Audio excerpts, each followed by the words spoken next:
When you think about the most important games in the history of video games, what titles come to mind? Pong? Pac-Man? Space Invaders? Those are good answers. But today, we're talking about the block stacking game that has been played around the world for more than 35 years. A game that transcends generations and platforms and has become an icon in the video game industry. There are very few competitive scenes that can trace their heritage all the way back to the early days of video games. Fewer still that are alive and kicking to this day. That's right, in this episode, we're looking into the world of competitive Tetris. Almost everyone knows how to play Tetris. You stack the pieces up, if you fill up a line, it disappears, and if you fill 4 lines at the same time, boom, Tetris. Competitive Tetris is no different, but looking into the fine details of the rules shows just how deep the world of competitive Tetris goes. The competitive Tetris scene can be separated into 3 main branches: Classic, Grandmaster, and Guideline, with top players participating in 1, 2, or all 3 categories at the same time.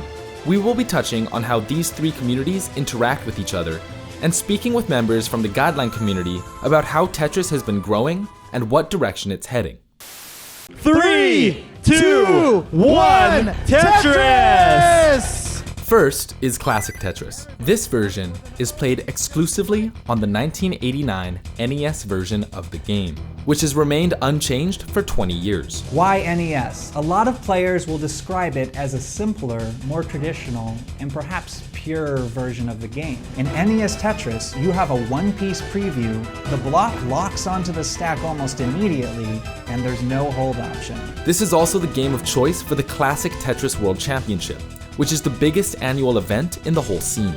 The Classic Tetris World Championship began in 2010 and has steadily risen in attendance over the years. CTWC also hosts side events for the other 2 branches of competitive Tetris, bringing players together from all over the community. I've been every single year to the Classic Tetris World Championship, one of the bigger congregations of Tetris players to come together and play mostly NES Tetris, but also just to play other versions or talk about it or just hang out. Classic consists of a head-to-head score attack game between 2 players. Each player is trying to score as many points as possible before losing the round by reaching the top of the board. And here, no, he couldn't get it over. In Tetris Classic, the NES is unable to register scores past a certain point, and reaching this point is called a max out. This is one of the rarest feats in Classic Tetris, and was considered nearly impossible for many years. Yes! However, as players have gotten better and better, max outs are becoming more frequent. To account for this, at CTWC 2019, tournament organizers implemented an interface that manually calculated points over 1 million in case a player maxed out, which they did a few times. Both players just a couple of Tetrises away from maxing out. Boom! Tetris max out by Joseph.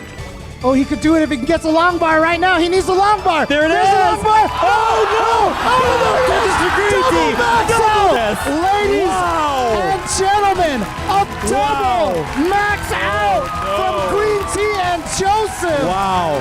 This is one example of how Classic Tetris is still advancing to this day. And apart from the CTWC, there is the Classic Tetris monthly community, which hosts various levels of competition in their Masters, Challengers, and Futures circuits. 17-piece shot. And There's the take the long double. bar. Boom. There it is. Tetris Boom. for Joseph.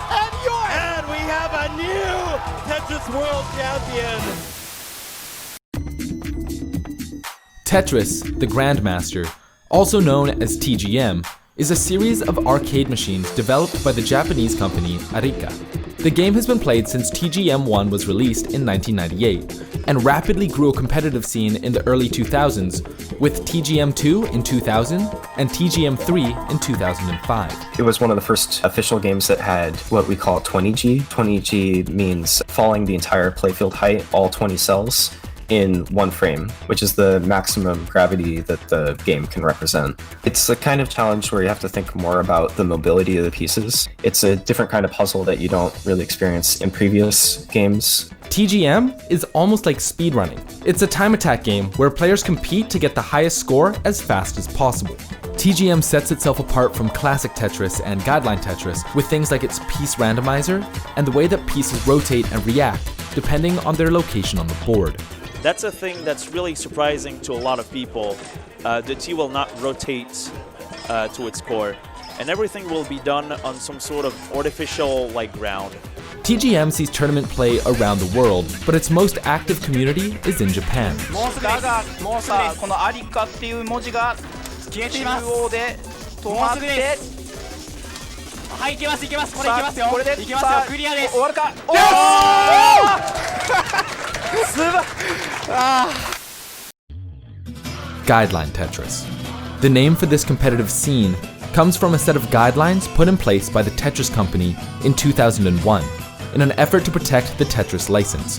This guideline was made for third-party developers to follow, so that anyone could make a Tetris game provided that they didn't break the stipulations set out by the Tetris company. This helped define what makes a Tetris game Tetris. And any games that didn't follow these guidelines or that are not approved by the Tetris company are called block stacking games instead. These guidelines made it easier for the modern Tetris scene to have more games to choose from without having to learn wildly different mechanics for each one. Sadly, there is no official publication from the Tetris company which outlines all the guidelines for modern Tetris games. But thanks to the hard work of the competitive community, we've been able to deduce what elements seem to be a permanent fixture in the Tetris franchise. Here are some of the most important and easily recognizable ones. In Tetris, the playfield is 10 cells wide and 20 cells tall, with extra rows on top that always remain hidden from the player. There are 7 distinct pieces, or tetrominoes.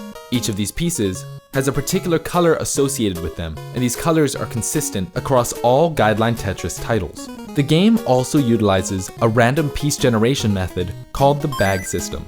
The way it works is by creating a random series from the 7 tetrominoes. After that series is finished, it generates a new one. This system is designed to work so that no player has to wait more than 12 drops to get a particular piece, meaning that the game can technically go on forever. Finally, there is the super rotation system, or SRS for short. In simple terms, the SRS defines how any given piece rotates and how these rotations can interact with pieces that are already locked into the board. This allows pieces to slip into place even if it looks like it shouldn't be able to. All of the Guideline Tetris games have a mechanic in place to send attacks to or receive attacks from your opponent. This is called garbage in the community. In most games, you can complete a quick burst of line clears to build up a combo, thus sending more and more garbage to your opponent with each one. Wouldn't that be so crazy if I was able to turn this around? It's not gonna happen. What are you doing? You can also use things like T-spins, which are lines made after rotating a T-piece into a position to fill out one or more lines. It's an extremely powerful tool in multiplayer, because they send the same amount as a Tetris, but while only requiring 2 lines, making them 2 times as efficient. Of course, there are plenty of smaller mechanics, and if you want to dig deeper, check out the resources we've linked in the description below. But enough technicalities. For now, let's watch some competitive block stacking from the fan-made Jastris game, and one of its accompanying tournaments, the delicious Jastris tournament. Survive a forward of that much power, but with the miss drop he got punished. That's Wombo taking the win on that one. The competitive scene might seem straightforward, play Tetris, but fast. And this is generally true. But as with many esports, depth can only be determined through careful examination. With Tetris, I think that at the surface level, when you look at the game, it does not do justice to the amount of depth that the game has. Because I think that from a spectator point of view, there's no way you can tell the intricacies of what kind of play is going on. You have the surface layer, which I'll call microplay, which is doing efficient T-spins, Tetrises, downstacking. Then there's macro play, which is how you interact with your opponent. At a high level, many players will opt to look at both boards and build their strategies around what their opponent is doing too, and trying to time attack. This is called timing and screen watching, and it's a huge part of high-level play. When you go into stuff like that and how people interact with receiving garbage, sending garbage to their opponents, then you can start to get into how playstyles are formed. So what does a competitive Tetris player actually think about while playing? More aggressive players will focus on their own gameplay and make sure that they are always hammering their opponent with big and small piles of garbage, never giving them room to breathe. At the beginning, they focus strictly on speed, so they're using their speed to carry them through the round and just out-damaging other players using speed alone. On the other hand, defensive players will often play at a slower tempo, biding their time to strike with a quick series of burst combos by setting up a well-prepared board in order to use the garbage sent by their opponents against them. Even though they might be slower than a faster player, they're still defeating them with more use of timing, better downstacking, and better foresight. One of the core concepts in Tetris is making a well, which is the space left open in your tower for you to quickly fill to start downstacking. Generally, players will have a well that is either 2 or 4 cells wide. Because almost every piece can downstack in 2 wide wells, it is preferred for aggressive plays or clutch situations. If you combo correctly, you're only clearing 1 line per piece. When you think about it that way, it's maximizing the amount of combo you can get, since you get many clears for the amount of height you have, since you're clearing the minimum amount each time.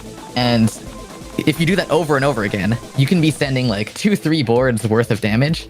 So you're sending 5 lines per clear at the end of the combo. And I think that's just like insane damage if you can pull it off. With so many games to choose from, the Guideline community is spread out among tons of titles. However, the largest community of Guideline players, which has existed since 2009, is Hard Drop. Here's the founder, Blink, talking about the game. I would say that the Hard Drop was created just to bring Tetris fans together, and it doesn't really matter what version of Tetris you play. So we do have players from the classic Tetris background and then TGM series as well. And then the majority of our community consists of Guideline Tetris or multiplayer Tetris fans.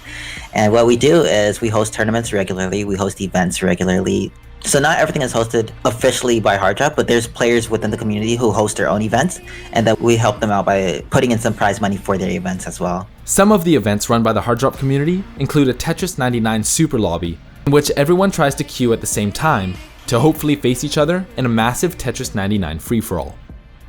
Hard Drop, in combination with the classic Tetris Monthly community, account for a large section of all Western Tetris players in the scene. If you plan on trying out competitive Tetris, joining either of these communities is a fantastic place to start. For Tetris players, it's almost never about the version of the game that they're playing. It could be an official Tetris game, or a fan-made project, or a game on the Nintendo DS or a 10-year-old browser. Those who have committed their lives to Tetris have done so out of a passion for competition, a sense of community, and an undying love for the game. I think with any of these games, there's just no skill ceiling. The game never really feels stagnant, it always feels fresh, and that's one of the things that's interesting about this game is that even though it's well understood, just the complexity of the different strategy that you can execute within that simple space is almost limitless. We want to thank the entire Tetris community for opening themselves up to us. Special thanks to Sigmoid from Liquipedia's Discord for helping us out. If you like this series and want to see more obscure titles in the future, let us know what we should cover in the comments below. If you haven't already, make sure you drop a like and subscribe and ring the bell to stay up to date with Akshon Esports. My name's Jonah, thanks for watching.